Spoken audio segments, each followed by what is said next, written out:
Hello friends, I hope তোমরা সবাই খুব ভালো আছো। তো আজকে চলে আসলাম আরও একবার খুব ইন্টারেস্টিং অ্যান্ড ভেরি ইম্পর্ট্যান্ট একটা টপিকের উপরে ডিসকাস করার জন্য। আজকের আলোচনার বিষয় হলো কনজাংশন। বিশেষ করে 3 ধরনের কনজাংশন সম্পর্কে আজকে আমি এখানে আলোচনা করব, যেগুলো হলো ইলেটিভ কনজাংশন, অল্টারনেটিভ কনজাংশন, আরেকটা হচ্ছে ডিসজাংটিভ কনজাংশন। এই যে 3 ধরনের কনজাংশন হয়, সেগুলো দৈনন্দিন জীবনের বিভিন্ন রকম লাইন্সের মধ্যে কিভাবে আমরা অ্যাপ্লাই করতে পারি এবং কোন কনজাংশনকে কোন ধরনের কনজাংশন বলা হয়, সেটা আমি আজকে এখানে পুরোপুরি ক্লিয়ার করে দেব। এক্ষেত্রে একটা ছোট্ট কনফিউশনের ব্যাপার রয়েছে, সেটাও আমি বলে দিই। অনেকেই এই বিষয়ে কনফিউজ হয়ে যায়, যে মনে করে অল্টারনেটিভ কনজাংশন আর ডিসজাংটিভ কনজাংশন হয়তো সেম, কিন্তু বিষয়টা তা নয়। সামান্য একটু ডিফারেন্স রয়েছে অল্টারনেটিভ কনজাংশন আর ডিসজাংটিভ কনজাংশনের মধ্যে। দুটোকে অনেক ক্ষেত্রেই সেম সেন্সে ধরা হয়, কিন্তু এদের মধ্যে একটা বিশেষ পার্থক্য আছে।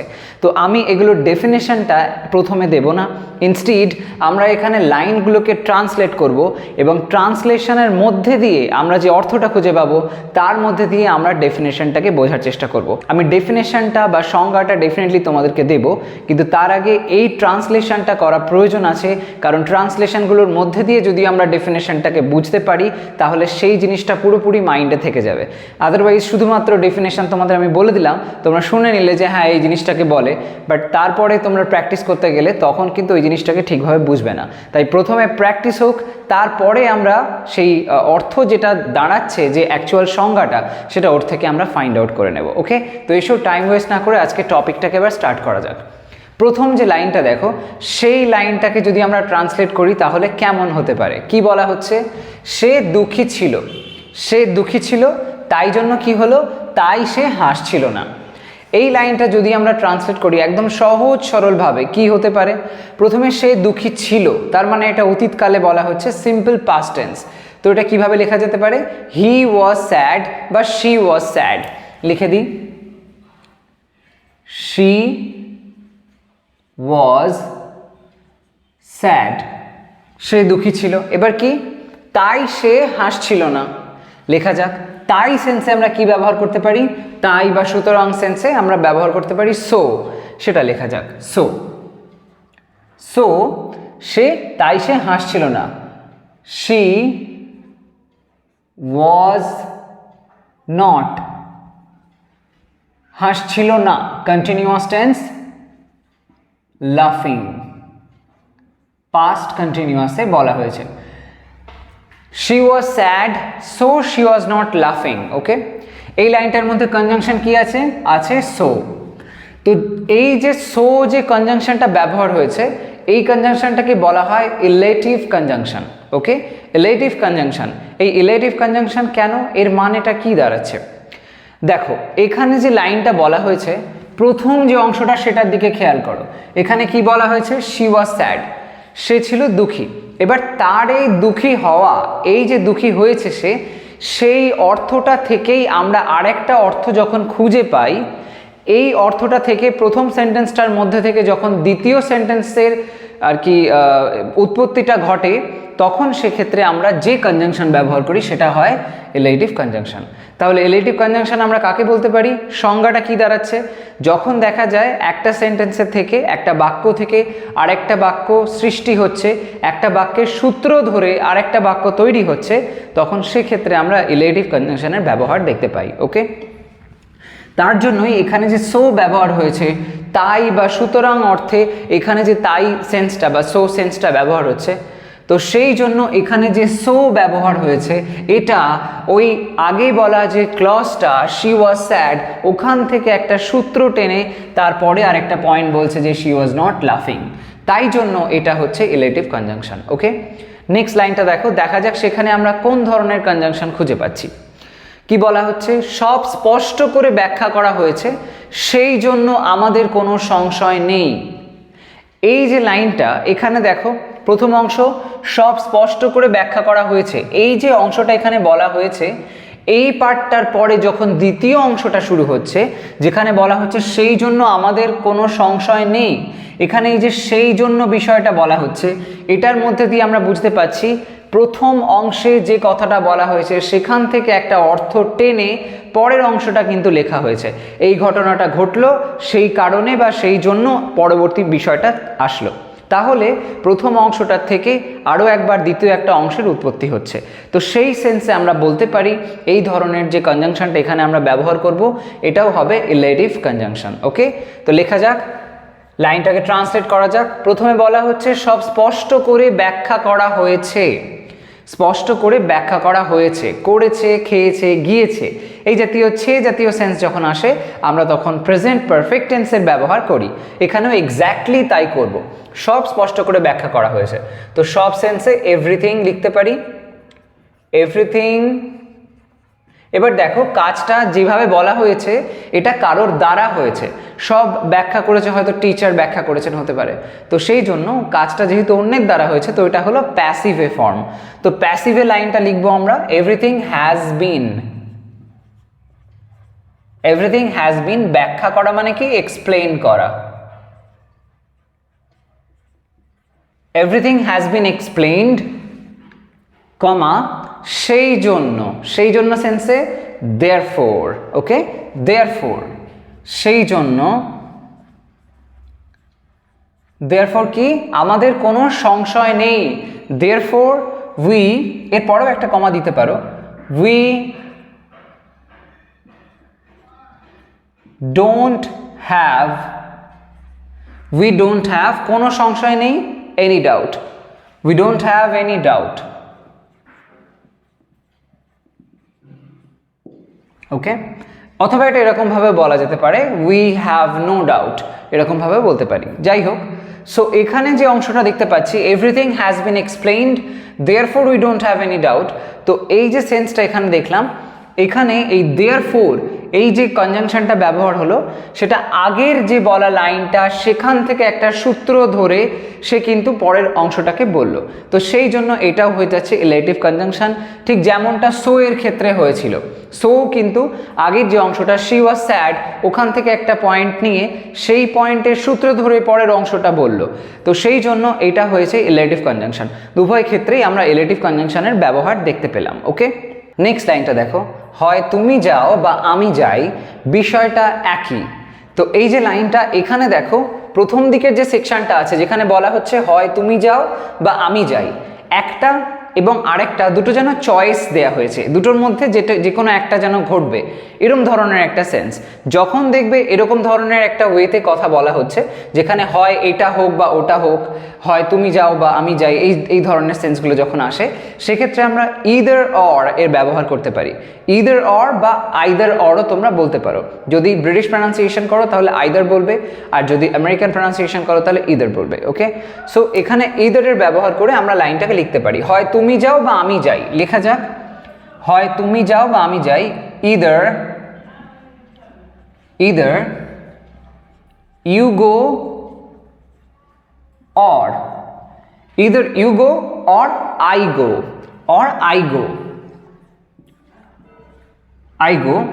তারপর একটা সেমিকোলন, বিষয়টা একই, the matter is the same, the matter is the same। ওকে, তো এই যে লাইনটা এখানে দাঁড়ালো, এখানে এই যে ইদার আর তার সাথে সাথে অর, এই যে ব্যবহারটা যেখানে দুটো বিষয়ের মধ্যে চয়েস বোঝানো হচ্ছে, এই দুটোর মধ্যে একটা হবে, এরকম ধরনের সেন্স যখন হয় তখন সেক্ষেত্রে আমরা অল্টারনেটিভ কনজাংশন এটাকে বলতে পারি। ওকে, অল্টারনেটিভ কনজাংশন, যেহেতু আমরা অল্টারনেটিভ মানে কি বুঝি, যে হয় একটা হবে নাই তো আরেকটা হবে, এরকম একটা সেন্স, একটা আরেকটার অল্টারনেট হয়, সেই সেন্সটাই এখানে আমরা কিন্তু বুঝতে পারছি। দুটো চয়েস আছে, দুটো হতে পারে, তিনটে হতে পারে, অনেক চয়েস হতে পারে, তার মধ্যে একটা হবে, এরকম একটা ব্যাপার, চয়েস বেসড ব্যাপার চলে আসে, তখন সেক্ষেত্রে আমরা অল্টারনেটিভ কনজাংশন বলে থাকি। তো এটা হয়েছে অল্টারনেটিভ কনজাংশন। নেক্সট লাইনটা দেখো, আমি ওর সাথে কথা বলা এড়িয়ে গেলাম কারণ সে উল্টোপাল্টা কথা বলতো। তো এই যে লাইনটা এখানে আছে এটার ক্ষেত্রে আমরা কোন ধরনের কনজাংশন বুঝতে পারি? দেখো লাইনটাকে বোঝার, এখানে যে প্রথম অংশটা বলা হচ্ছে আমি ওর সাথে কথা বলা এড়িয়ে গেলাম, আর অন্যদিকে কারণ সে উল্টোপাল্টা কথা বলতো, এই দুটো লাইনের মধ্যে সম্পর্কটা এমন দাঁড়াচ্ছে যেন একটা সেন্টেন্স থেকে বা একটা বাক্য থেকে আরেকটা বাক্যের উৎপত্তি ঘটছে। তো এই যে সেন্সটা, যেহেতু আমরা এরকম ধরনের সেন্স আগে দেখেছিলাম প্রথম দুটো লাইনের ক্ষেত্রে, যেখানে একটা অংশ থেকে আরেকটা অংশের উৎপত্তি হয়েছিল, সেরকম ধরনের সেন্স কিন্তু এখানেও রয়েছে। তাই জন্য এক্ষেত্রেও আমরা কিন্তু রিলেটিভ কনজাংশনের ব্যবহার করব। এক্ষেত্রে কোন ধরনের রিলেটিভ কনজাংশন হয় সেটা দেখে নেওয়া যাক। আমি ওর সাথে কথা বলা এড়িয়ে গেলাম, এই অংশটাকে আগে লেখা যাক। আমি ওর সাথে কথা বলা এড়িয়ে গেলাম, তার মানে আই এড়িয়ে গেলাম বলা হয়েছে। করলাম, খেলাম, গেলাম, এই জাতীয় সেন্স মানে সিম্পল পাস্ট টেন্স। যদিও সবসময় এই অর্ডারে হয় না, আমরা বাংলাতে অনেক রকমভাবে কথা বলে দিই, সেই মতন ইংলিশে সবসময় ট্রান্সলেশন হয় না। তাও মোটামুটি বেসিক একটা ফ্যাক্ট ধরে তোমরা চলতেই পারো। তো আমি ওর সাথে কথা বলা এড়িয়ে গেলাম, তো সেই অনুযায়ী বলতে গেলে আই অ্যাভয়েডেড, এড়িয়ে যাওয়া মানে অ্যাভয়েড করা। আই অ্যাভয়েডেড কি? কথা বলা। I avoided talking, I avoided talking ওর সাথে, talking to him. I avoided talking to him কারণ এখানে কারণ যে সেন্সটা আছে, এই সেন্সে আমরা for এর ব্যবহার করব। ওকে, for, to him, for সে উল্টোপাল্টা কথা বলতো। সে মানে হিম, এই লোকটা, সে উল্টোপাল্টা কথা বলতো। বলতো বলা হয়েছে মানে একটা কোনো যেন অভ্যাস ছিল তার, এক সময় সে হয়তো এই কাজটা করতো, আমি অতীতকালের কথা বলছি। তো সেই সেন্সে ফর হি ইউজড টু কি? উল্টোপাল্টা কথা বলতো। ইউজ টু সে, উল্টোপাল্টা সেন্সে কি বলা যায়? Rubbish things. He use to say rubbish things. Okay, এরকমভাবে। তো এখানে এই যে ফর শব্দটার ব্যবহার হলো, সেটা কিন্তু এখানে প্রেপোজিশন হলো না। আমরা জানি ফর হয় প্রেপোজিশন, কিন্তু ফর কনজাংশনও হতে পারে। এখানে ফর সেই কনজাংশন অর্থে ব্যবহার হয়েছে, যেটা একটা কারণ সেন্স এখানে আনছে। এবং এই যে ফরের ব্যবহারটা হয়েছে, সেটার সঙ্গে কিন্তু আগের সেন্টেন্সের একটা বেশ ভালো রিলেশন আছে। তো একটা সেন্টেন্স আরেকটা সেন্টেন্সের সঙ্গে যেন যুক্ত, একজন আরেকজনের উৎপত্তির কারণ, এরকম একটা সেন্স হিসেবে আমরা দেখতে পাই। তো সেই জন্য এটা হচ্ছে রিলেটিভ কনজাংশন। তাহলে রিলেটিভ কনজাংশন আমরা এখনো পর্যন্ত তিনটে পেলাম। ফর পেলাম, এর আগে পেলাম দেরফোর, আর তার আগে পেয়েছি সো। কিন্তু ইদার অর যে ব্যবহারটা হয়েছে সেটা কিন্তু রিলেটিভ নয়, এটা হয়েছে অল্টারনেটিভ কনজাংশন। ওকে, নেক্সট লাইনটা দেখো। তোমায় দুবার ভাবতেই হবে, নয়তো তুমি সমস্যায় পড়বে। তোমায় দুবার ভাবতেই হবে মানে অন্ততপক্ষে দুবার তোমায় ভাবার প্রয়োজন আছে। কোনো একটা কাজের জন্য হঠাৎ করে গিয়ে তুমি করে দিলে এটা হবে না, তোমাকে ভাবতে হবে, এরকম একটা সেন্স। দুবার তোমায় ভেবে নিতে হবে, তারপরে তুমি কাজটা করো, নয়তো তুমি সমস্যায় পড়বে, এমন একটা সেন্স। তো যখন আমরা এই ধরনের কথা বলবো, সেক্ষেত্রে আমরা কোন ধরনের কনজাংশন ইউজ করতে পারি? দেখো লাইনটাকে একটু ভালোভাবে বোঝার, যে সেন্সে কথা বলা হচ্ছে, দেখো এমন যেন একটা অবস্থার কথা এখানে প্রেজেন্ট করা হচ্ছে, যেখানে আমরা বুঝতে পারছি যে একটা আরেকটার যেন একে অপরের অপোজিট সেন্স আসছে। যেমন যদি এখানে বলি তোমায় দুবার ভাবতেই হবে, মানে ভাবাটা তোমার দরকার, যদি তুমি না ভাবো তাহলে তুমি সমস্যায় পড়বে, একদমই একটা আরেকটার অপোজিট সেন্স আসছে। যখন এরকম ধরনের একটা অপোজিট জাতীয় সেন্স আসে, তখন সেক্ষেত্রে আমরা যে কনজাংশনের ব্যবহার করতে পারি সেটাকে বলা হয় ডিসজাংটিভ কনজাংশন। এই ডিসজাংটিভের সঙ্গে এই যে আমি যেটা বললাম অল্টারনেটিভ কনজাংশন, এর মধ্যে একটা ছোট্ট পার্থক্য আছে। অল্টারনেটিভ কনজাংশনের ক্ষেত্রেও এই বিষয়টা প্রায় এক, সেখানে দুটো অল্টারনেট বিষয়কে দেখানো হয়, কিন্তু সেখানে দুই বা দুইয়ের বেশিও হতে পারে। এবং সেটা যে জিনিসটা হবে বা যে বিষয়টা হবে, সেটা এরকম নয় যে অপোজিট হতে হবে, এখানে কিন্তু অপোজিট হতে হবে। যেই দেখবো একটা আরেকটার অপোজিট সেন্স আসছে, বিশেষ করে যখন এই নয়তো সেন্স, তারপরে না হলে সেন্স, এরকম ধরনের সেন্স আসে, সেই ধরনের সেন্সগুলোতে আমরা ডিসজাংটিভ কনজাংশনের ব্যবহার করে থাকি। ওকে, তো লাইনটাকে আমরা এখানে ট্রান্সলেট করি, তোমায় দুবার ভাবতেই হবে, নয়তো তুমি সমস্যায় পড়বে। ওকে, লেখা যাক তোমায় দুবার ভাবতেই হবে। তো ফিউচারে বলা হচ্ছে ইউ, আচ্ছা এটা এরম সেন্সে না বলে ভাবতেই হবে যেহেতু বলা হচ্ছে, ফোর্স করা হচ্ছে, ফিউচার নয়, আমরা এটা মাস্ট এর ব্যবহার করে বলতে পারি। ইউ মাস্ট ভাবা সেন্সে থিঙ্ক, ইউ মাস্ট থিঙ্ক, দুবার মানে twice, you must think twice, নয়তো তুমি সমস্যায় পড়বে। এখানে তাহলে নয়তো সেন্সে আমরা অর এর ব্যবহার করতে পারি। অর তুমি সমস্যায় পড়বে, ইউ উইল সমস্যায় পড়বে মানে তুমি সাফার করবে, ইউ উইল সাফার,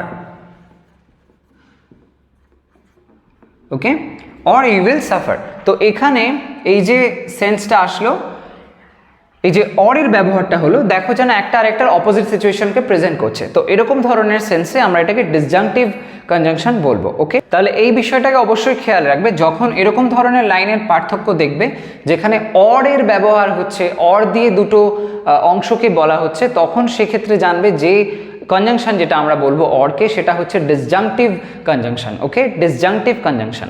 পরের লাইনটা দেখো, সে রাস্তা অনুসরণ করছিল তখন তার ফোন বাজলো। এই লাইনটা, এটাকে এবার বোঝা যাক এটা কেমন ধরনের ওয়েতে লাইনটাকে বলা হয়েছে। এটার ক্ষেত্রেও দেখো একটা অংশের থেকে সূত্র ধরে আরেকটা অংশ তৈরি হচ্ছে। এখানে বলা হচ্ছে যে সে রাস্তা অনুসরণ করছিল, তারপরে সেই সূত্র ধরে আরেকটা কথা আসছে, তখন তার ফোন বাজলো। তো তার মানে আমরা এটা বলতে পারি যে আগে যেরকম ইলেটিভ কনজাংশনের ক্ষেত্রে একটা অংশের সূত্র ধরে আরেকটা অংশ এসেছিল, এখানেও বিষয়টা তাই দাঁড়ালো। তো সেই জন্য এখানেও যে কনজাংশনের ব্যবহারটা আমরা করব সেটা হবে ইলেটিভ কনজাংশন, ওকে। তো লাইনটাকে ট্রান্সলেট করা যাক, সে রাস্তা অনুসরণ করছিল, কাজটা সে কন্টিনিউ করছিল, অতীতকালে করছিল, তাই জন্য পাস্ট কন্টিনিউয়াস টেন্স। চলো লেখা যাক, সে রাস্তা অনুসরণ করছিল, ধরা যাক শি। তো she was following, she was following, কি ফলো করছিল? রাস্তা, the path, she was following the path,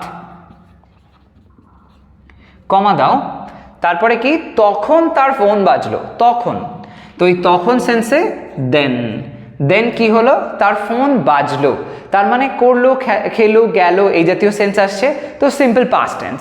সেই অনুযায়ী তার ফোন, হিজ ফোন বাজলো মানে রিং ভার্বের second form rang, his phone rang, okay. She was following the path, then his phone rang. তাহলে এখানে দেন এর যে ব্যবহারটা দেখতে পাচ্ছি, এটাও রিলেটিভ কনজাংশন হয়েছে, ওকে।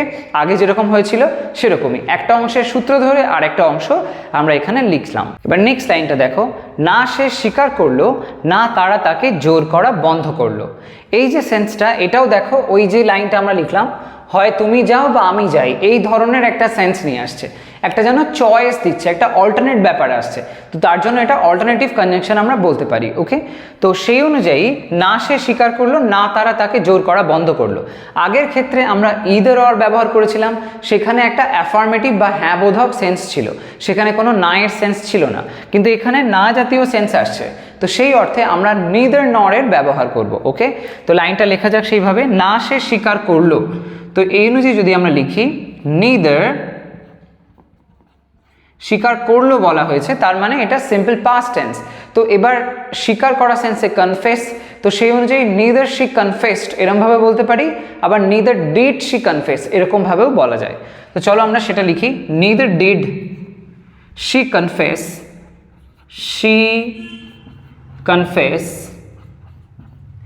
Neither did she confess, comma, না তারা তাকে জোর করা বন্ধ করলো, নর did they, neither did she confess nor did they, জোর করা বন্ধ করলো, জোর করা মানে ফোর্স করা, আর এখানে বন্ধ করা সেন্সটা ভার্ব, সেটা দিতে হবে, nor did they stop, stop কি? ফোর্স করা, ফোর্সিং হার,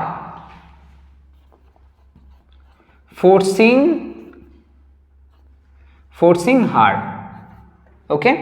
তো neither did she confess nor did they stop forcing her, এটা আবার এরকম ভাবে বলা যেত যে neither she confessed nor they stopped forcing her, এরকম ভাবে বলা যায়, ওকে।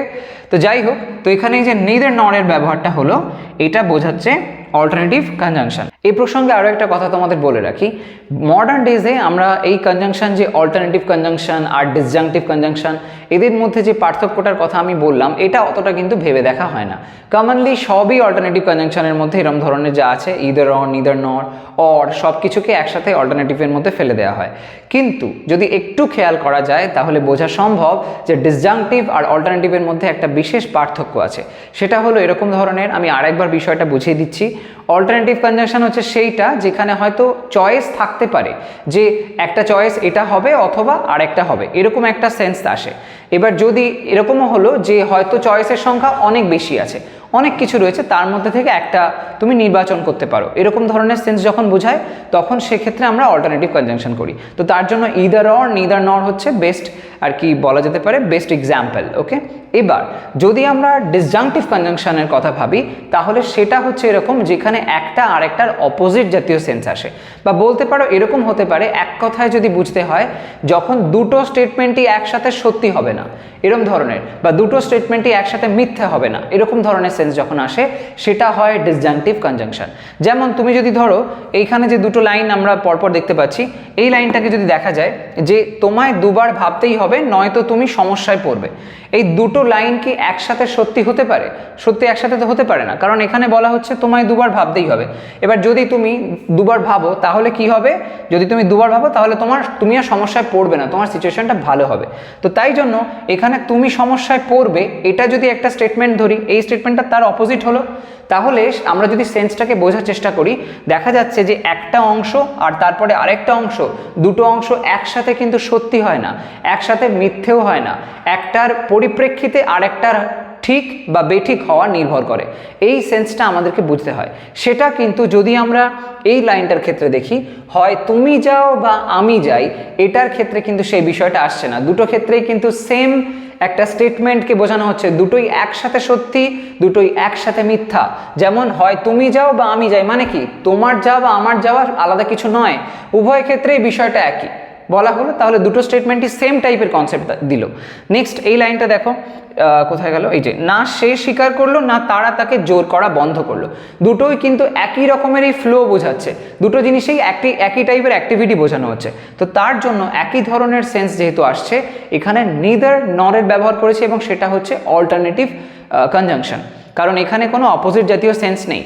কিন্তু এই ফলস স্টেটমেন্ট বা ট্রু স্টেটমেন্ট যে ব্যাপারটা আমি বলছি, এই বিষয়টা কিন্তু দেখা যাচ্ছে যখন আমরা অর এর ব্যবহার করছি, you must think twice or you will suffer, একসাথে দুটো বিষয় কিন্তু সত্যি হওয়া সম্ভব নয়।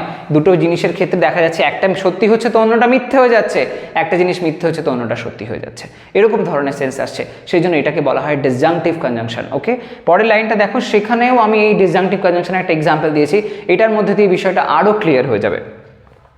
তোমায় অভ্যাস করতেই হবে, তা না হলে তুমিও অন্যদের মতো হবে। এই যে লাইনটা এখানে লেখা হয়েছে এটাকে যদি ট্রান্সলেট করি কেমন হয়, তোমায় অভ্যাস করতেই হবে, একটা জোর করে বলা হচ্ছে, তো সেই সেন্সে হ্যাভ টু এর ব্যবহার করতে পারি, মাস্ট করেও আমরা এটা বলতে পারি। তো এটা আমরা হ্যাভ টু দিয়ে লিখি, তোমায় অভ্যাস করতেই হবে, তো ইউ হ্যাভ টু, অভ্যাস করতে হবে মানে অনুশীলন করতে হবে, প্র্যাকটিস করতে হবে, you have to practice, you have to practice, তোমায় অভ্যাস করতেই হবে। এখানে একটা কথা বলি, দেখো প্র্যাকটিসের স্পেলিংটা PRACTISC, যখন জানবে প্র্যাকটিস শব্দটা ভার্ব হিসেবে ব্যবহার হচ্ছে তখন সেক্ষেত্রে এস এর ব্যবহার করবে, লাস্টে যে আমি এসটা লিখেছি TISE, সেই এস এর ব্যবহারটা করবে। যদি এটা সি দাও PRACTICE এরম যদি লেখো তার মানে সেটা হয়ে যাচ্ছে নাউন ফর্ম, এটা হয়েছে verb form. Okay, you have to practice, যদিও আমেরিকান ইংলিশ অনুযায়ী চললে এখন সব জায়গাতেই ওরা PRACTICE এই সেন্সটাকেই ব্যবহার করে, সি এর ব্যবহারটা, তার জন্য অনেক ক্ষেত্রে সি এর ব্যবহারটা আমরা কিন্তু ভার্ব হিসেবেও দেখি, আবার নাউন হিসেবেও দেখতে পাই। এনিওয়ে, তারপরে ইউ হ্যাভ টু প্র্যাকটিস কি না, অভ্যাস করতেই হবে, তা না হলে, এবার এই তা না হলে সেন্সে আমরা কি বলবো, এক্ষেত্রে আমরা অর এলস এটার ব্যবহার করতে পারি, অর এলস। ওকে, এটাও একটা ডিসজাংটিভ কনজাংশন, অর এলস, তা না হলে, এখানে একটা কমা দিতে পারো। আচ্ছা, অর এলস কি, তা না হলে তুমিও অন্যদের মতো হবে, অর এলস ইউ, এবার কি তুমিও, তাই জন্য you too will be like others. Okay, you have to practice or else you too will be like others। তো এখানে এই যে or else এর ব্যবহারটা যেটা করলাম আমরা, এটা হচ্ছে সেই ডিসজাংটিভ কনজাংশন। ওকে, তাহলে ডিসজাংটিভ কনজাংশন, তাহলে এই লাইনটা থেকে আমরা কি বুঝতে পারলাম? দেখো বিষয়টা আমি আরও একবার ক্লিয়ার করে দিচ্ছি। যখন জানবে এরকম দুটো বিষয় বলা হচ্ছে, যে দুটো বিষয় একসাথে সত্য বা একসাথে মিথ্যা হতে পারে না, সেই সেন্সটাকে আমরা ডিসজাংটিভ কনজাংশন বলি, যেটা প্রধানত একটা আর একটা অপোজিট সেন্স বোঝায়। এবার সেটা এখানে আমরা কিভাবে বুঝতে পারছি? দেখো এই যে লাইনটা বলা হয়েছে, তোমায় অভ্যাস করতেই হবে, এরপরে কি লেখা আছে? তা না হলে। এই তা না হলে বিষয়টা ভুলে যাও, এটাকে মনে রেখো না। এই অংশটা এবং এখান থেকে তুমি অন্যদের মতো হবে, এই পার্টটাকেও ভাবো, দুটো বিষয়কে একসাথে ভাবো। যদি বলি তোমায় অভ্যাস করতেই হবে, মানে তুমি অভ্যাসটা করছো, এটা হলো একটা সেন্স। এরপরে যদি বলা হয় তুমি অন্যদের মতো হবে, সেটা কি কারেক্ট হলো? অভ্যাস তো তুমি করছো, তাহলে তুমি অন্যদের মতো হতে পারো না। তার মানে একটা লাইন আরেকটা লাইনের সঙ্গে কিন্তু মিলছে না, একটা লাইনে আরেকটা লাইনের একসাথে কিন্তু এটা দুজন ট্রু বা দুজন একসাথে ফলস এমনটা হচ্ছে না। একটা যদি ট্রু হয় তো অন্যটা ফলস, একটা যদি ফলস হয় তো অন্যটা ট্রু, এরকমভাবে সেন্সটা বোঝাচ্ছে। যখন এমন ধরনের একটা অপোজিট জাতীয় সেন্স আসে, সেটাকে আমরা ডিসজাংটিভ কনজাংশন বলে থাকি, যেমনটা কিন্তু অল্টারনেটিভ কনজাংশনের ক্ষেত্রে হচ্ছে না। সেখানে দুটো বিষয়ই একসাথে কিন্তু ট্রু বা দুটো বিষয় একসাথে ফলস হতে পারে। এক ক্ষেত্রে দেখা যাচ্ছে দুটো ক্ষেত্রেই positive sense, either you go or I go, দুটো বিষয়ই একসাথে বোঝানো হচ্ছে, দুটোই ঘটছে। অন্যদিকে আরেকটা নিদার দিয়ে বলা হয়েছে যে neither did she confess not did they stop forcing her, তো দুটো বিষয় কিন্তু একসাথে বলা হয়েছে, দুটোই একই সাথে একই ফ্লোতে চলছে দুটো ঘটনা, সেক্ষেত্রে হচ্ছে অল্টারনেটিভ কনজাংশন। কিন্তু যখন ডিসজাংটিভ কনজাংশন হচ্ছে সেটা হচ্ছে না, সেক্ষেত্রে দুটো বিষয়ের মধ্যে একটা পার্থক্য হচ্ছে, দুটো একসাথে সত্য বা দুটো একসাথে মিথ্যে হওয়া পসিবল নয়। তো এই বিষয়গুলোকে খেয়াল রাখবে যখন তোমরা এরকম ধরনের লাইন্সগুলোকে দেখবে, তার মধ্যে এই ধরনের কনজাংশনের ব্যবহার দেখবে, সেগুলোকে বোঝার চেষ্টা করবে এটা কোন ধরনের কনজাংশন হয়েছে, এবং নিজেরাও এরকম করে বিভিন্ন রকম দৈনন্দিন জীবনের লাইন্সের মধ্যে অ্যাপ্লাই করার চেষ্টা করবে, তাহলে দেখবে কনফিউশনগুলো কাটতে থাকছে।